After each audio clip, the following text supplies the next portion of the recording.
দর্শক, বিএনপি নেতা ফজলুর রহমান সাম্প্রতিক সময়ে রাজনীতিবিদদের মধ্যে প্রচণ্ড জনপ্রিয়তা অর্জন করেছেন এবং সেই জনপ্রিয়তা অর্জন করার মূল কারণ একেবারে চাঁচা ছেলা কথা বলা, কাউকে পরোয়া না করা, বিএনপির রাজনীতি করেও মুক্তিযুদ্ধ, বঙ্গবন্ধু, ৭২-এর সংবিধান এই ব্যাপারগুলোতে কোনো ধরনের ছাড় না দেয়া, এই ব্যাপারগুলোতেই তার জনপ্রিয়তা তৈরি হয়েছে বলে অনেকে মনে করেন।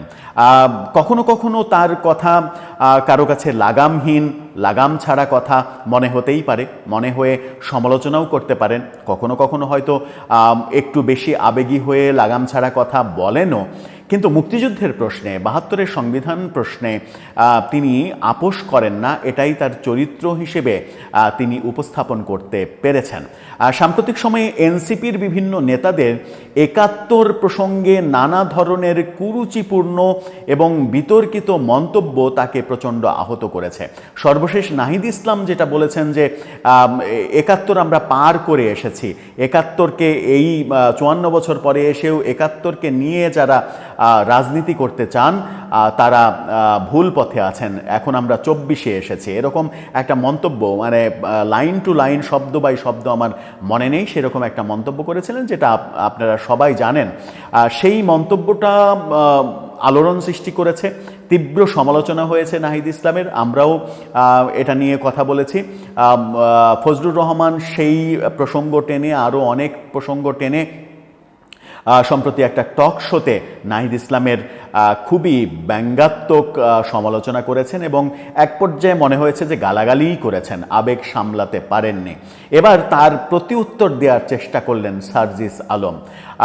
ফজলুর রহমান কি বলেছিলেন, সার্জিস আলম কিভাবে ডিফেন্ড করার চেষ্টা করলেন এবং সেই ডিফেন্ডের ভাষাটা, মানে প্রোটেস্ট করা, ডিফেন্ড না, প্রোটেস্ট করার চেষ্টা করলেন, সেই প্রোটেস্ট করার ভাষাটা কেমন হলো? প্রোটেস্ট করার ভাষাটা ওই চিরায়ত আওয়ামী লীগের ট্যাগ দেয়া, আওয়ামী লীগের দোসর বলা, সেই মানে ট্যাগিংয়ের থেকে তারা কি আদৌ বের হতে পারছে?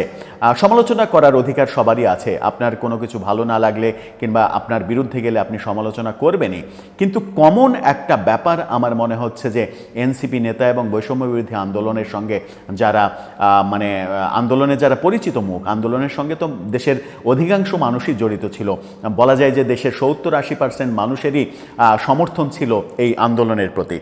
কেউ মৌন সমর্থন করেছে, কেউ লেখালেখি করে সমর্থন দিয়েছে, কেউ আকারে ইঙ্গিতে সমর্থন দিয়েছে, কেউ মাঠে অংশগ্রহণ করে কাজ করেছে, এই হচ্ছে পার্থক্য। তো তাদের যে এই যে ট্যাগিং দেওয়া, কিছু হলেই আওয়ামী লীগের দোসর, ফ্যাসিস্টের দোসর, এই ট্যাগিং দেওয়া, এই ট্যাগিং থেকে তারা কবে বের হয়ে আসতে পারবে সেটা একটা বড় প্রশ্ন। আর ফজলুর রহমানরা কেন সমালোচনা করবেন না যখন আপনি মুক্তিযুদ্ধ সম্পর্কে বিতর্কিত কথাবার্তা বলবেন, মুক্তিযুদ্ধকে ছোট করবেন, বঙ্গবন্ধুকে ছোট করবেন, ৭২-এর সংবিধান ছুঁড়ে ফেলতে চাইবেন, মুজিববাদের কবর রচনা করতে চাইবেন, বঙ্গবন্ধুর বাড়ি বুলডোজার দিয়ে ভেঙে গুড়িয়ে দেবেন, এরকম কর্মকাণ্ড যখন মুক্তিযুদ্ধের ভাস্কর্য গুড়িয়ে দেওয়ার ঘটনা যখন ঘটবে, তখন তো সমালোচনা হবেই এবং এই সমালোচনাগুলো আপনাদেরকে বরং শুদ্ধির পথে নিয়ে যাওয়ার কথা, কিন্তু উল্টো পথে যাচ্ছে বোধহয়। কি বললেন সার্জিস আলম, কি বলেছিলেন, কোন প্রেক্ষাপটে বলেছিলেন ফজলুর রহমান, সেটা একটু বুঝে ওঠার চেষ্টা করবো এই ভিডিওতে। থাকবেন পলিটিক্স টিভির নিয়মিত আয়োজনে।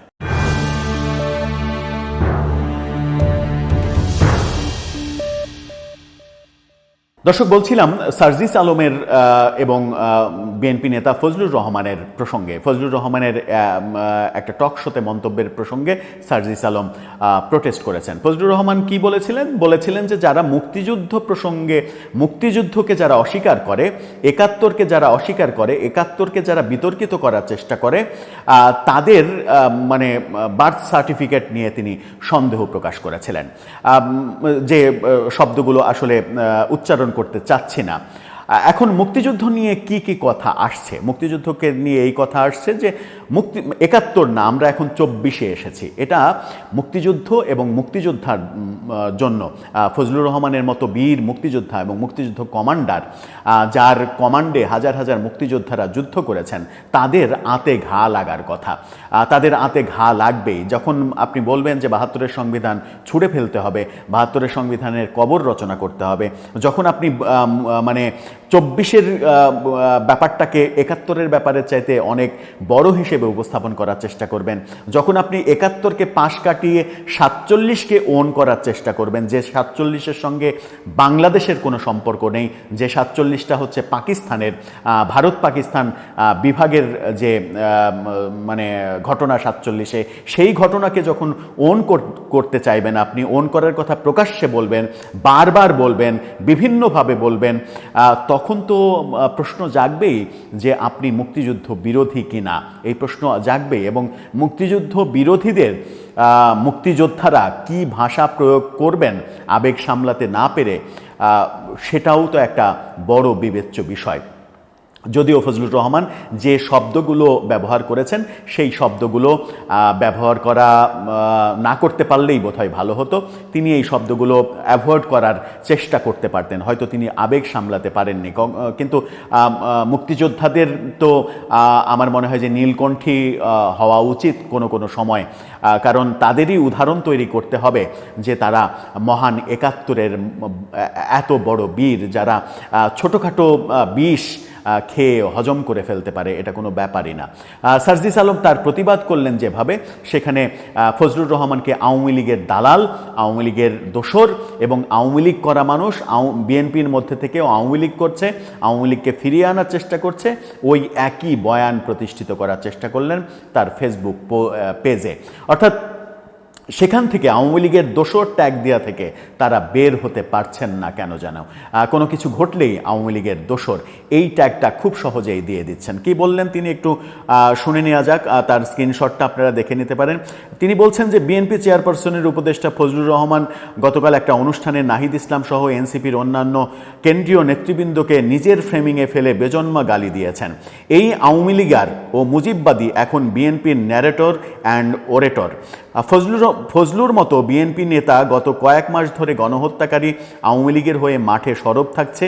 যে ভাষা ও বয়ানে সে বিএনপির প্রতিনিধিত্ব করছে, সে বলছে, তিনি বলেননি, কিন্তু সার্জিস আলম বলছেন যে সে, অর্থাৎ ফজলুর রহমানকে তিনি বলার মানে প্রয়োজন মনে করছেন না। তার মানে হচ্ছে যে আপনিও তো তাকে অসম্মান করলেন। একজন মুক্তিযোদ্ধা কমান্ডারকে যখন আপনি অসম্মান করেন, আপনি সম্মান রেখেই কথা বলতে পারতেন, সম্মান রেখেই তো প্রতিবাদ করা যায়। কারণ ফজলুর রহমান তো আপনার দাদার বয়সী, তো তাকে যদি সম্মান দেন তাহলে তো আপনার অসম্মানিত হওয়ার কোনো কারণ নেই। হয়তো বেশি রেগে গেছেন, বেশি রাগার ফলেই এই অসম্মান করার ব্যাপারটা এসেছে, হতেই পারে, তরুণ বয়স, রক্ত গরম, সেই ঘটনা ঘটতেই পারে। তিনি বলার চেষ্টা করেছেন সে ভাষা ও বয়ান পুরোপুরি খুনি লীগের এবং তার বয়ান খুনি লীগের মিডিয়া সেলগুলোই হরদম প্রচার করছে। অর্থাৎ যে টেলিভিশন চ্যানেলে ফজলুর রহমান এই মন্তব্য করেছেন সেটাকেও লীগের মিডিয়া হিসেবে উপস্থাপন করার চেষ্টা করছেন। সিনিয়র রাজনীতিবিদদের আমরা সম্মান করতে চাই, কিন্তু জনাব ফজলুর মতো পলিটিক্সে ন্যূনতম আদবের তোয়াক্কা না করা, ইনিয়ে বিনিয়ে ফ্যাসিবাদের দালালি করা, অভ্যুত্থানকে মেনে নিতে না পারা, আওয়ামী এজেন্ডা বাস্তবায়নকারীদের বিরুদ্ধে ছাত্র জনতার ক্ষোভের বহিঃপ্রকাশের দায় তাদেরকেই নিতে হবে। অর্থাৎ ফজলুর রহমানের ওপরে যদি কোনো মব তৈরি হয় তাহলে এর দায় তাদেরকেই নিতে হবে। একটা একেবারে সরাসরি হুমকি দিয়ে দিলেন যে ফজলুর রহমানের উপরে মব হতে পারে। তাহলে কি মব ধেয়ে আসছে ফজলুর রহমানের উপরে? আসুক, দেখা যাক কবে আসে। পাল থেকে ছুটে যাওয়া লাগাম ছাড়া কয়েকজনের জন্য বিএনপি বারবার নিজেদেরকে প্রশ্নবিদ্ধ হতে দেখতে চায় কিনা সেই সিদ্ধান্ত বিএনপির নিতে হবে। এদের স্টেটমেন্ট এবং এদের বিরুদ্ধে যদি আপনারা ব্যবস্থা না নেন তাহলে বাংলাদেশের মানুষ মনে করবে তাদেরকে দিয়ে আপনারাই এই কথাগুলো বলাচ্ছেন। খুবই ভালো কথা। এখন বিষয় হচ্ছে যে ফজলুর রহমান একজন বীর মুক্তিযোদ্ধা কমান্ডার, 71-এ রণাঙ্গনে যুদ্ধ করেছেন এবং মুক্তিযোদ্ধাদের লিড দিয়েছেন। ফজলুর রহমান এক সময় ছাত্রলীগ করতেন, তারপরে বিএনপির কালের পরিক্রমে তিনি বিএনপির রাজনীতির সঙ্গে জড়িত হয়েছেন। ফজলুর রহমান যে যুদ্ধ করেছেন সেই যুদ্ধের মাধ্যমে 72-এর সংবিধান অর্জিত হয়েছে এদেশে। তো ফজলুর রহমান 72-এর সংবিধানকে ওন করবেন, অনেক বেশি করে ওন করবেন, এটাই তো স্বাভাবিক। ফজলুর রহমানকে যখন আওয়ামী লীগার বলবেন, আওয়ামী ট্যাগ দেবেন, তখন সার্জিস আলম কি একটু ভেবে দেখবেন যে সামাজিক যোগাযোগ মাধ্যমে এখনও আপনার যে ভিডিওগুলো বিভিন্ন দিকে ছড়িয়ে ছিটিয়ে আছে, আপনি শেখ হাসিনার পক্ষে কথা বলছেন, বঙ্গবন্ধুর পক্ষে কথা বলছেন, আপনি শেখ হাসিনার ছবির পাশে দাঁড়িয়ে ছবি তুলে ফেসবুকে পোস্ট দিচ্ছেন, অনেক কথা বলেছেন, ছাত্রলীগ করেছেন, এবং আপনি অজুহাত হিসেবে বলেছেন যে হলের গণরুমে একটা সিট নিশ্চিত করার জন্যই আপনি ছাত্রলীগ করতে বাধ্য হয়েছেন। অথচ এখন এসে 25-এর প্রেক্ষাপটে এসে বলছেন যে আপনার দাদার এত সম্পত্তি আছে যে আগামী নির্বাচনে যদি 5-10 কোটি টাকা খরচ করতে হয়, সেই খরচ করার অ্যাবিলিটি দাদার সম্পদ থেকেই তিনি অর্জন করতে পারবেন। এবং যে গাড়ির শোডাউন করেছেন সেখানে এমনভাবে বলছেন টকশোতে যে কয় টাকা আর খরচ হয়েছে, মাত্র 2-4-5 লাখ টাকা, 5 লাখ টাকা খরচ হয়েছে।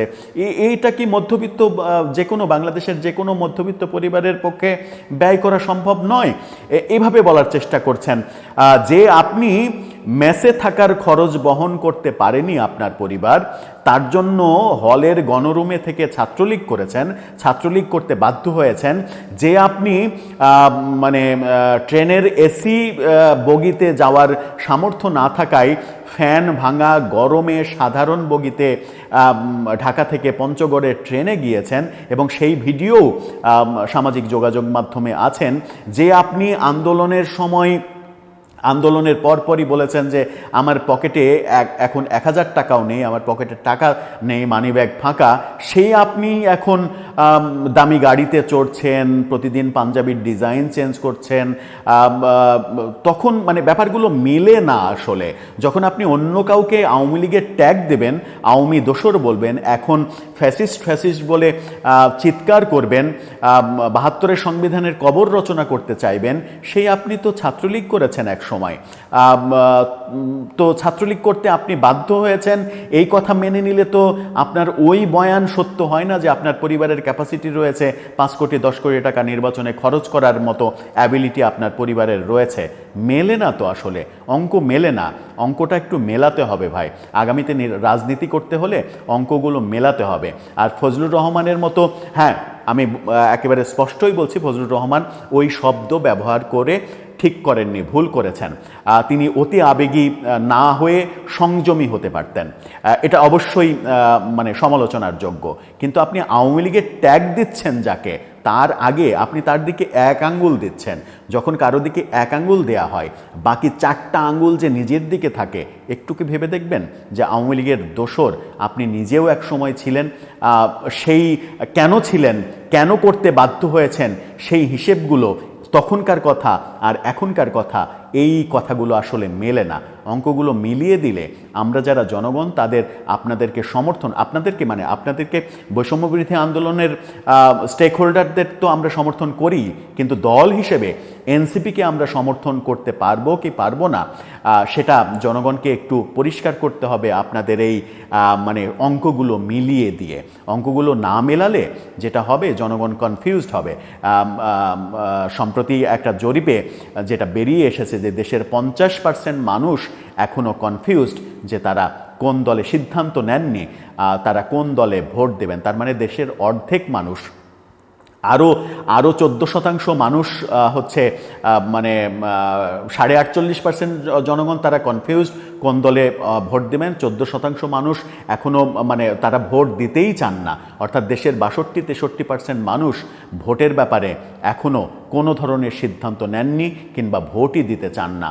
এই যে বৃহৎ জনগোষ্ঠীর একটা নাবোধক অবস্থান, এই নাবোধক অবস্থান কিন্তু আপনারা যারা রাজনীতি নতুন করতে এসেছেন কিংবা পুরনো রাজনীতি যারা করছেন, তাদের প্রতি মানুষের অনাস্থা যদি বাড়তে থাকে, তাহলে এই 62-63 থেকে একসময় সেটা 100-র ঘরে চলে গেলেও অবাক হওয়ার কিছু থাকবে না। দর্শক, আপনার মন্তব্য জানিয়ে লিখতে পারেন আমাদের কমেন্ট বক্সে।